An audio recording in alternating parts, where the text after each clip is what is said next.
Two strikes and you're out. With respect to DJ Khaled, another one. This is the Mortgage Banking live stream.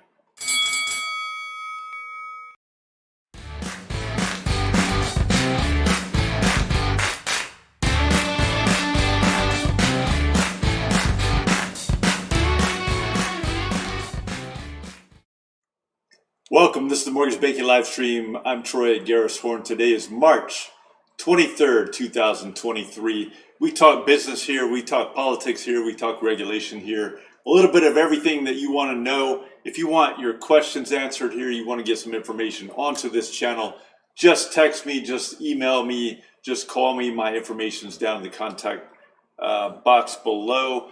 Like this video, share this video, subscribe if you think it's worth it. Let's talk about the TMBA's advocacy. Advocacy actually in two different contexts. So TMBA just finished its advocacy conference. People were down in Austin to talk with people on at the Capitol and talk about bills of interest, bills that are of concern, to try to spread the word about how the mortgage industry works, how the mortgage industry gets loans in the hands of people that want to buy houses. Every once in a while do a little refi, but that's not happening too much right now. We'll talk a little bit more about that later. I will also say that we had a great time down there. We visited with a lot of people. We saw a lot of friends. The attendance was a little bit down, as people might expect, but I will tell you that attendance was better, I think, than expected and anticipated, given the state of today's industry and the hyper-intensive mortgage interest rate phenomenon that is occurring in people's minds, even though historically rates are at still pretty low levels. It's just that people have gotten used to what a lot of people around the Capitol and in the hallways were talking about: free money. Who can avoid and decline free money? But when money is no longer free, it has interesting effects. MBA's advocacy conference is coming up. It's April 18th and 19th. Didn't want to get that date wrong. April 18th and 19th in Washington, D.C. Similar to what the Texas MBA does, the National MBA does on a national level, and their advocacy conference where people will fly in, be going over to talk to people at Capitol Hill in D.C. to, again, really just share the word about what is of concern, what is of interest, how legislation can either hurt or help people in this industry, and help or hurt people that are trying to get loans and borrow money to get into houses. A couple of shouts out as we jump in here. Chance, man, thanks as always. Great seeing you here. Laura Brandeo. Laura, just a fantastic person, kind of a spirit child of the industry. Who can say enough great things about Laura Brandeo? One of the true leaders. And if you don't know Laura Brandeo, if you don't follow her, you definitely need to do so. Doreen Gusar, good to see you here. Ed Miller, great to see you. Claire Barber, it was great seeing you down in Austin, and congrats on the new venture. Let's jump in, talk about business a little bit. The Fed raised the federal funds rate by 0.25%. I think that was pretty expected, at least among people in our close circles. People were anticipating that there would be kind of a hedge, sort of slalom through the middle to bump the rate up 0.25%. As you know, the unemployment rate is still very high compared with what the Fed likes to see. It's currently at a pretty historic low rate. And the inflation rate, meanwhile, is up year over year 6% or so, which means that there's still a lot of pressure on the wrong ends to have the Fed to hold steady on rates. So we have some problems there. And Chairman Powell said in the testimony yesterday that there's still going to be a bumpy ride to get to that 2% rate. Although I do note that a lot of people out there are suggesting that maybe in the coming months that there will be some slowdown and maybe even some holding steady, perhaps even a little bit of drop in rates, but all of that is unknown. One of the people that I focus mostly on for our industry anyways, for these kinds of things, is Mike Frattantoni over at NBA. Fantastic person. If you don't know him, you need to know him. You need to follow him.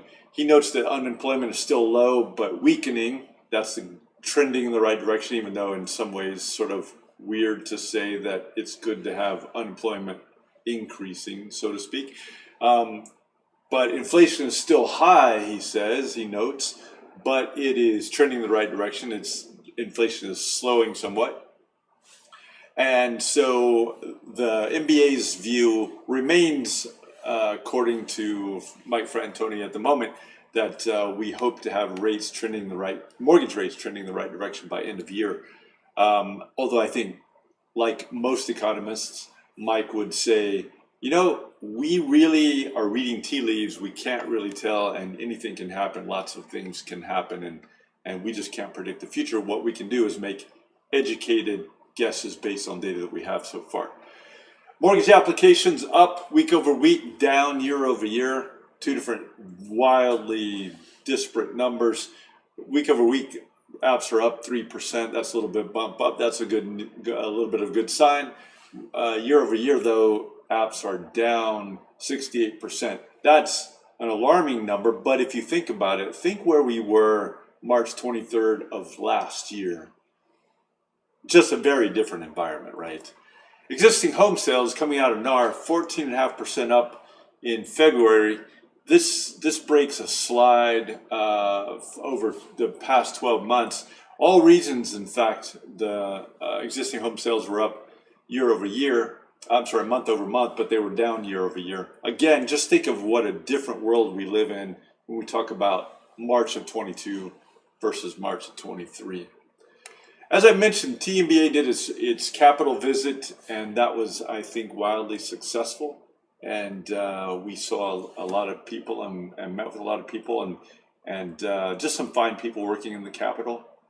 And we appreciate what they do, and we appreciate that they were open to conversations to learn about really what it is that we do. If you haven't ever been to these Capitol Hill visits, the Capitol visits, whether it's at the state level or the federal level, you really should think about this, because people view this type of effort as frequently will view this type of effort as sort of a cynical sort of a thing. It's not really. What's happening is there are people in Austin, there are people in DC, there are people in each of the state's capitals, and they are making decisions based on what they think and what they know about our industry. Well, if they don't have information from industry about what industry does and what effects the legislation can have on industry, then they're going to make some decisions in the dark. So all we are doing is explaining how industry works and explaining how certain things can affect either adversely or positively for legislation they're considering, how it might affect the ability to get loans in the hands of consumers so that they can buy homes and build wealth and build homes and neighborhoods and communities for their families. So if you haven't been involved before, get involved, go to Washington. It's a fantastic experience. Even if you do it just once, I think you will appreciate how this works and what gets done. I know it's a tough time for people, but go. You gotta go. Perhaps even more now than before, this kind of thing is important. Let's talk to CFPB for a moment. CFPB today announced that it had extracted another settlement. This is the two-time loser concept that I mentioned at the top of the live stream here. Extracted another settlement in excess of $24 million against a company that they have brought an action against a company, this time in the debt collection scenario. But what I really want to focus on is that this company had, in the past, back in 2015, just like the company that I talked about last show, or last show where we talked about this two-time loser concept, just like them in 2015, right at the end of the last administration, there was an administrative order that the company had signed. The company had back then paid around $27 million. They had entered as part of this agreement, the settlement agreement, the consent order, essentially a compliance plan promising that they would comply with a bunch of different standards that were being imposed. They agreed to engage in some reporting, so there are reporting requirements. And then the allegations that came back were that not so much that you were violating the existing laws, but that you were violating the prior consent order itself. And this is one of the things that people really need to think about if they do enter into some kind of a consent order with somebody. The CFPB will frequently, and other agencies do this too, but they will frequently say, well, here's what we think you need to do. And they will impose requirements that sometimes are even in excess of what the law requires. But what can happen is, instead of going back and proving that the company the second time around had violated the existing laws, they can go back and they can say that the company has violated the contract, essentially, that the company had entered into previously. It's a lower standard, really. And so before somebody enters into one of these types of consent orders, they really need to think about this. One more little bit about the CFPB and then I'll be done. Second Circuit case just came out. The Second Circuit found that the CFPB's funding was constitutional. This sets it apart and divided against the Fifth Circuit, which you know recently had a case that decided that the funding for the CFPB was unconstitutional. That case had already been granted cert up to the Supreme Court, so we will hear what the Supreme Court thinks about these issues in the coming year. But this, again, it does set up a circuit divide, and it'll be pretty fascinating to see what happens next. I am Troy Garris-Horn. That's all I'm going to talk about today. This is the Mortgage Banking live stream. Thank you for everybody who chimes in here, everybody who sends in questions, everybody who sends in topics. We are so happy that you are here. We're so happy to be out and reaching to you. Till next time, peace out.